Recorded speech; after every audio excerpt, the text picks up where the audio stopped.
Okay, this may be a little bit confusing at the beginning of the video, but bear with me here. What we're looking at is the 2024 NHL Entry Draft Wikipedia page. The reason we're on this page is because the graph has officially been published as to where these teams have the potential of picking.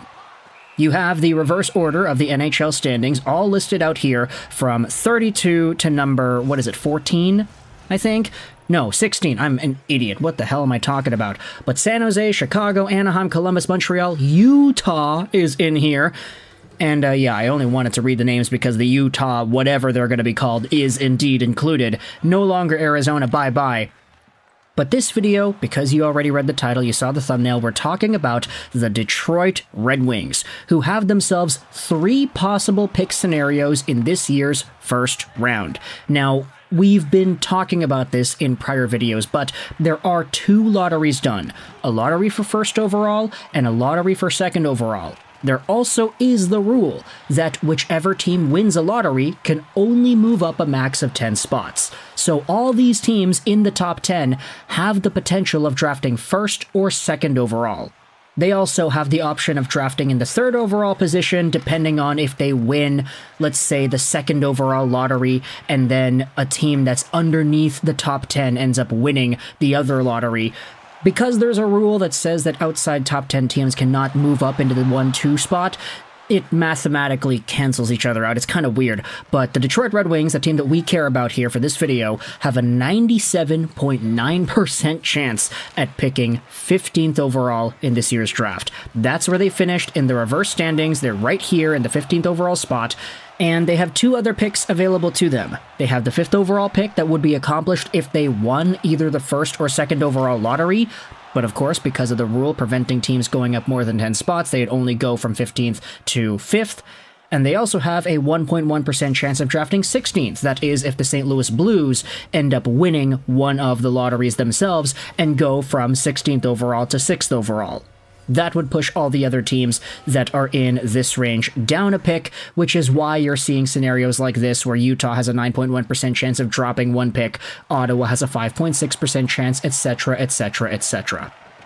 So it is pretty complicated when you take a look at the graph, but once the lottery gets done, we'll see what happens. So just to make things simple, the Red Wings are drafting 15th overall. They're not going to move up to 5th overall, they're not going to drop down to 16th, let's just say 15. With this in mind, we had ourselves a Twitter thread posted by Devin L. Hockey with Devin. He does stuff for the hockey writers, and he went out there and asked this question to Red Wings fans the other day. Assuming the Detroit Red Wings' first-round pick stays at number 15, what would you like to see Eiserman do with it?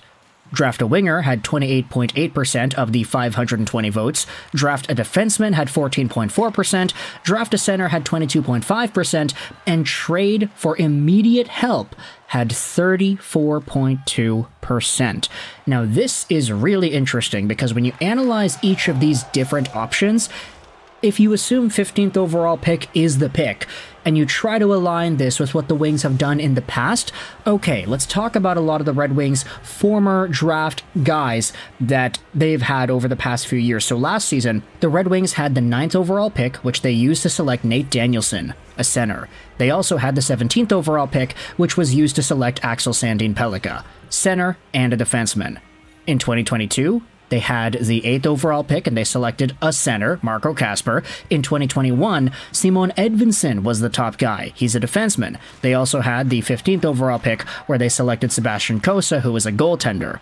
In 2020, you had Lucas Raymond, who was a winger, and in 2019, you had yourselves Moritz Seider, who was a D-man. So out of the first-round picks that Steve Eiserman has had with the Detroit Red Wings, you've got a bunch of defenders in Axel Sandin-Pellikka, Simon Edvinsson, and Moritz Seider. You've got 2 centers in Marco Kasper and Nate Danielson, and you have only 1 winger in Lucas Raymond. So from a numbers point of view, it's easy to see why most Red Wings fans said, hey, I'd like to see them draft a winger if you would like to see them draft anybody at all. 34.2% says trade for immediate help. But of course, even though it looks like this, on paper you have to acknowledge that if you add these 3 together, it's 66% say, oh, use the draft pick on a guy. So only 34% of Wings fans are saying they should trade the pick. The Grindline guys went out there and said, hey, trade up and draft Ginla. There is another reply here from what I've seen projected out there. Cole Eiserman or Ginla would be my picks. A winger is usually drafted later, and you could get high-end talent because of position in the middle of the first round. Setting all important stuff aside, I think it'd be fun to hear Eiserman call Eiserman's name, which I would tend to agree to. There also was this comment made by Devin. The Red Wings haven't drafted a winger in the first round since Raymond. If they keep their pick, and I think they will, I think they should try to add a winger with top 6 potential. And there's another reply about Ginla, but the thing is, I don't think Ginla is going to be available in the 15th overall spot, unfortunately. He's been rising up draft rankings like crazy. To help us out, let's go over onto the Elite Prospects Consolidated Ranking. This is the top 32 prospects as averaged out by all of these individual scouting outlets. So Mackenzie, the Hockey News Tony Ferrari, McKean's, Future Considerations, ISS, Sportsnet Bucala, Sportsnet Sam Constantino. Everybody is in here, and it's all averaged out. You have yourselves this list of guys that will probably be in the first round. Let's go over to the teens-ish area. So, Ginla is indeed listed as a 13th overall projected prospect on the consolidated ranking, but the guy is having a crazy good playoffs in the WHL. He's been rising up the draft boards like crazy. I honestly think that this 13th overall ranking is going to be skyrocketing up to maybe even top 8 by the time the draft floor comes and goes. So I have no idea if Ginla is going to be available in this spot, but hey, you want to talk about a guy who plays with pace, who plays really good off the puck, who kind of forechecks super aggressively, and who is able to create plays strictly on his work ethic while also having some great skill and goal-scoring ability? Ginla is your guy. He's in a Ginla, for crying out loud. That's a pretty good pick. You also have Cole Eiserman, who is unfortunately shot down a whole bunch of draft rankings over the past few months because of off-puck issues and how he plays the game when he has the puck on his stick. He's a goal scorer, 49 goals in 49 games played, but the thing is, he plays exactly like the traditional goal scorer. Think that annoying goal-scoring EASHL guy that does not pass the puck and only goes out there and tries to take the one-tees while also clamoring his stick on the ice for the puck every often moment that he doesn't have it. That's kind of Cole Eiserman to a T at this point in his career, but he has been a very, very effective player at doing just that. Trevor Connolly is also available here too, left-wing guy out of the USHL's Tri-City Storm, over a point per game, 78 points in 52 games played. And there are a few other guys here that you can debate could be targets. I mean, once you start getting into this area, it's really out of the range of the first round, but hey, Tanner Howe was here available as well from the Regina Pats if you want to talk about any interesting forwards with last names that we should pay attention to. We did make a Why I Want video about Tanner Howe too, so if you wanted to check that out, that is available for you there.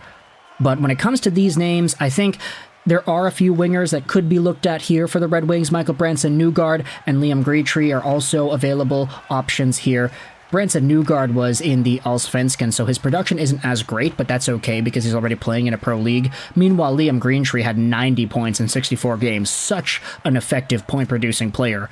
If a guy like Konsta Helenius is available, I honestly think this would be more of a Steve Eiserman pick, considering the tendencies that they valued when they drafted guys like Danielson and Kasper. Konsta Helenius kind of plays a similar way, except he's a center right wing, so he can play on the wing, but on a team that boasts the likes of, let's just say, Larkin, let's just say Comfer and Kopp, let's just say Kasper sometime down the line. Who knows if there's even going to be really room for a guy like Konsta Helenius. Maybe they'll just have him on their team as a winger using that two-way stability there. But there are some extra winger options here that would be interesting for the Detroit Red Wings. I want you to let me know your thoughts in the comment section below. What are your opinions about Ginla, Cole Eiserman, any of these other guys in this range, and what are your opinions about the Wings and their draft scenario? The 15th overall pick will most likely belong to Detroit. What should the Wings do with it? Let me know your thoughts in the comment section below, and shout out, of course, to Devin once again for providing the info that I used to make this video. I hope you enjoyed this video, and bye.